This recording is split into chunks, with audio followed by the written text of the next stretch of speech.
What's up YouTube, this is Golden State Rider. I'm here back with another video, and on today's topic I want to cover the topic if the newer ZX-10R, which is 2021 plus, and which is sixth generation of the ZX-10R, if it's a good bike or if it's worth it to have one of these bike, or if you want to get like the older generation. So without further ado, let's jump on the topic and then we'll discuss that together. Before we start, if you are new to the channel, make sure you subscribe to the channel, hit the bell icon so every time I post a new video or content, you will be notified. And also, if you're a subscriber, make sure you hit the bell icon so you will be notified as soon as new content uploaded. The topic of today is if the newer generation of the ZX-10R, it's worth it to buy it or not.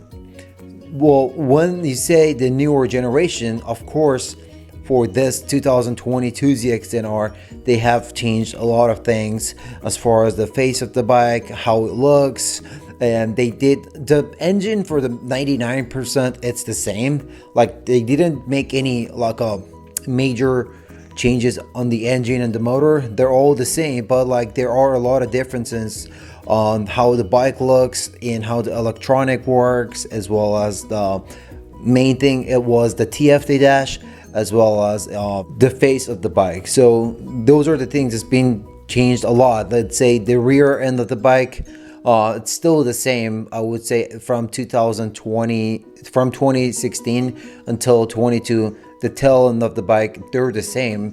However, they did change the chassis, they did change the fairings and all of that. So the topic is if it's worth it to actually get one of these or the older generation or get another bike.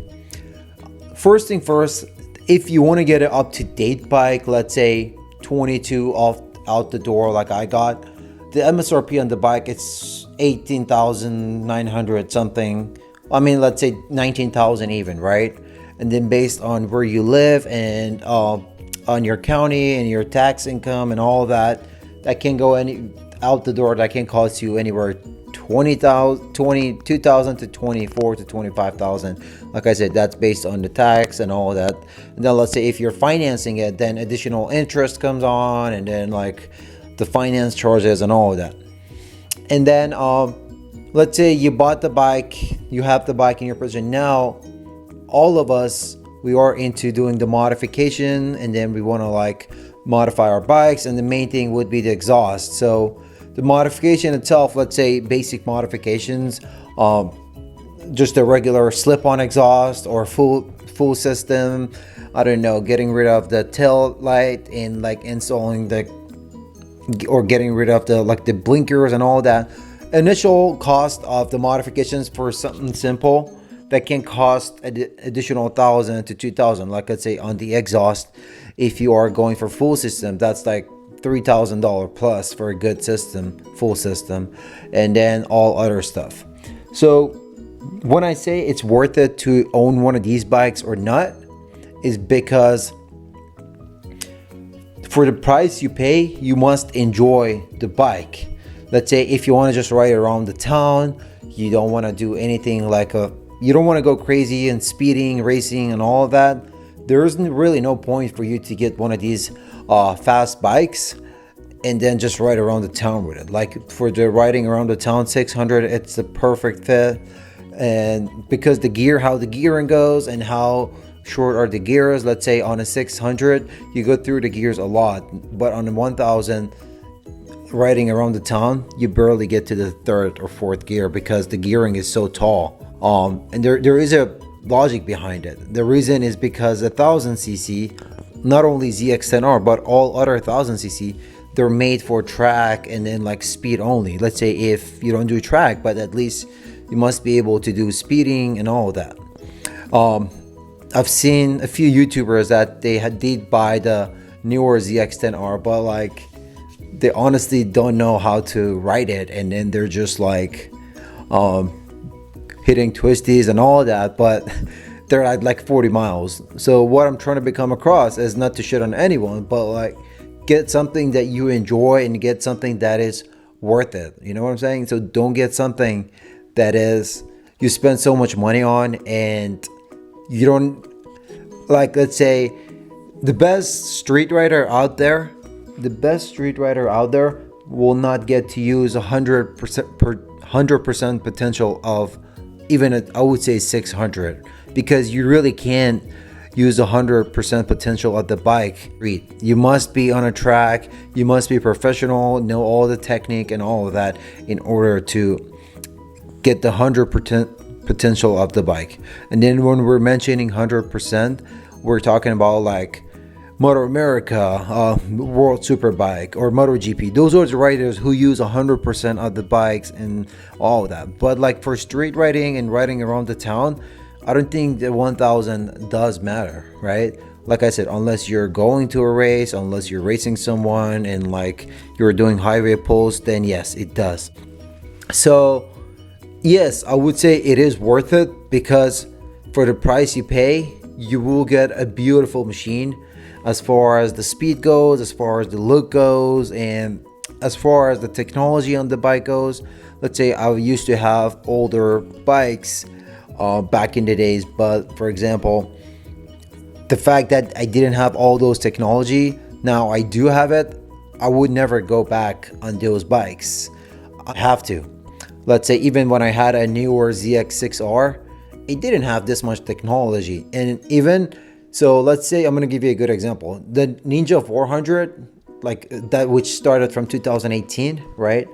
A Ninja 400, it says the brakes are ABS, but the ABS which was used on a 400 compared to a ZX-10R, they're like two different things. Like the difference is day and night, because like, let's say you would have to stop the ZX-10R at 180 miles, the same in like a little distance that you have ahead of you, compared to the Ninja 400, that the ABS is technically bullshit. It's not an even ABS. It works a little bit of ABS, but it's not 100% ABS. Well, this was one of the examples that I was just going to give you.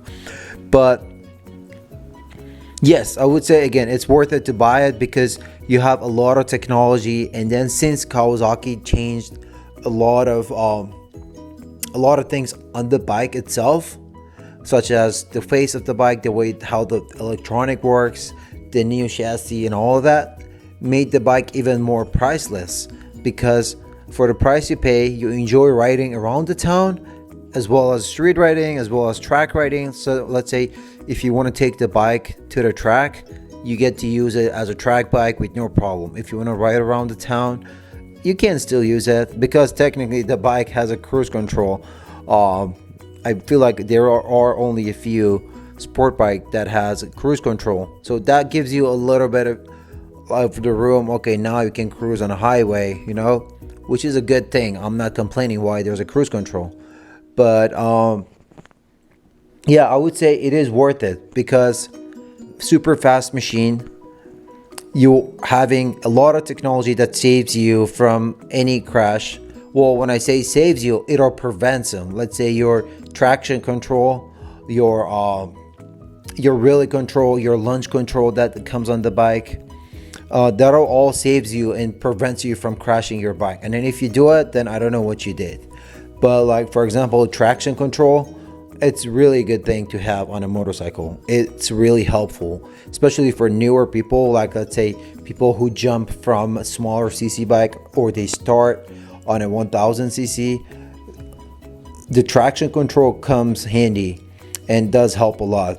And I know the older generation of the bikes, they do not offer traction control, or like a wheelie control, or a lunge control, and they actually have their own fan. Some people believing like older bikes are better than newer one, but that's a personal preference. Back on topic, that if it's worth it to own one of these bikes, yes, it's worth it if you can afford it, because then whatever I just said comes to play. Plus, if you're owning the bike, then you just have to deal with insurance. But if you are technically financing the bike, then you would have to pay your payments, your interest, and then the insurance for a liter bike. It's way more expensive than a 600 or smaller bike, or a cruiser bike. It's like a sport car. Like let's say if you own a Ferrari, the insurance is way more expensive than a Honda Civic. You know what I'm saying? So that's a good comparison to see what I'm talking about. If you're able to like manage all the expenses, whatever, because owning 1000cc or a liter bike, that can cause you, that does cost you a lot of money, or cost me a lot of money, because if I'm having a top end bike like this, I would rather have top end parts on it. I wouldn't want to put cheap shit parts on my bike and fuck it up. So I want to make the bike worthy, that the money I spend for it, it's worth it. If you're having such a bike like this or any other brand new bike, always try to buy the good parts for your bike. Don't ever buy the shitty like eBay parts. I've seen a lot of people like using cheap shit parts, and they're like, oh yeah, this is perfect, this is work great. I don't know, it's a personal preference, but if you ask me, I'll be like, I'd rather use good parts on my bike than having shitty items on my bike that can, I don't know, fuck me up later on. If you're able to manage all of those, like let's say the amount of the bike, the expensive, the parts, the aftermarket parts and all that, yes, it's worth it to have one of these. But again, if you are really just buying one of the bikes to just have a liter bike, do not waste your time, because by buying one of these, you're just wasting your time and you're not enjoying it. You know what I'm saying? And because you don't enjoy the bike, because you're expecting, oh my god, okay, this is a liter bike, I should be able to do whatever. But like, yes, it's a liter bike, you're supposed to go fast, you're supposed to use the bike to its potential, 100% of the bike. But if you don't have that technique, then you'll be disappointed, you know, and you stop riding and you'll be discouraged from riding, or you end up selling your bike and then end up getting a smaller bike, but that messes you up mentally. So what I'm trying to become across, get something that is good for you and get something that is right fit for you. And again, if you think this bike is worth it, yes, it is worth it, because of having this bike for almost 3 months, and I absolutely had no problems. I absolutely had no mechanical failure, no issues. It's really easy to work around the bike. Like let's say when I'm putting the parts on, or aftermarkets, or anything else, it's really easy to work on compared to European bike or like Ducatis or BMW, or I used to have Gixxer. It's really easy to work on. Like all the parts are like up front, they're right in front of you. You just have to, you got to know what you're doing, and then you can just go from there. So pretty much this is it, guys. I do not have anything else. This was just a quick review to see if it's worth it to have one of these bikes or not. I know there are a lot of other factors, but so far in these 3 months that I had the bike, I absolutely had no problem. And if you ask me, I should buy this, I would say go ahead. If it makes you happy, go ahead and buy it, even though if you're a noob or new to the riding. But just know your limits, right within your limits, because 1000cc or a liter bike or one of these ZX-10R, even the older generation, can take your life easily, because these are super fast, that like you just got to know how to control it, how to ride it, and how to stop it. Everybody can jump on the bike and just roll it on throttle and just go, but it's a matter how to get yourself out of situation, how to get yourself out of trouble, and all of that. And again, yes, I would think it is worth it to own one of these bikes, as long as you know how to use it, as long as you know how to ride within your limit, and as long as you are capable of paying all the expenses and paying all the money that you want to pay your bike. Because if you have a top end bike, remember, if you have a top end bike, you gotta spend on top end parts as well. You don't want to put shitty parts on your bike. That is it. That's all for today, guys. I hope you enjoyed my content, and then if you do enjoy my content, make sure you subscribe to my channel, hit that bell icon, so whenever I post a new video, you will be notified, as well as drop a like. dislike. If you have any question, make sure you ask me in the comment section down below, and stay tuned because I have another video coming for my bike, which I am getting a new chain and sprocket, and then I have another video coming and I'm going to install my seat cover. So stay tuned, and then when I post any video, you will be notified. Thank you for watching again, and until next video.